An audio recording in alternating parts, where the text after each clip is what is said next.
રાજ્યની 27 હોટલ્સના પરવાના રદ કર્યા છે। આ એવી હોટલ્સ છે કે જેણે જીએસઆરટીસીની ગાઈડલાઈન મુજબ હોલ્ડ કરાયેલા મુસાફરોની સુવિધા આપવાની હોય છે। રાજ્યમાં 102 હોટલો કે જ્યાં જીએસઆરટીસીની બસો રોકાય છે। આ સમગ્ર મામલે રાજ્યના પરિવહન મંત્રી કે જેઓએ પણ કાર્યવાહીને લઈને અમુક સૂચનો આપ્યા છે। જીએસઆરટીસીની હોટલ ઉપર કાર્યવાહી, એસટી બસોને હોટલો પર રોકવાના પરવાના રદ કરવાના મામલે હર્ષ સંઘવીનું સમગ્ર મામલે નિવેદન સામે આવ્યું। ભવિષ્યમાં પણ જો બેદરકારી સામે આવશે તો પગલાં લેવાશે। યાત્રીઓને કરાર આધારે નક્કી થયેલી સુવિધા આપવી જ પડશે। હોટલમાં સ્વચ્છતા રાખવી જ પડશે।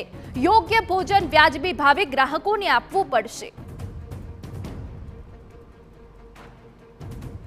ભવિષ્યની અંદર બી જે હોટલો પર જીએસઆરટીસીની બસ ઊભી રહે છે એને માત્ર 4 કે 5 વિષયોનું ધ્યાન આપવાનું છે।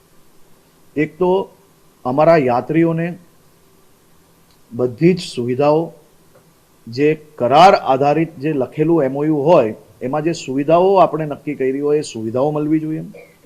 સાફ ભોજન મળવું જોઈએ, પૌષ્ટિક ભોજન મળવું જોઈએ, સ્વચ્છતા ત્યાં મેન્ટેન હોવી જોઈએ, પ્રોપર ટોયલેટ હોવા જોઈએ અને જે ભાવો નિયંત્રિત કરવામાં આવ્યા છે એ ભાવોથી વધારે અગર કોઈ ઉઘરાવશે તો એ કોઈ બી હશે એની ઉપર પગલાં ભરવામાં આવશે।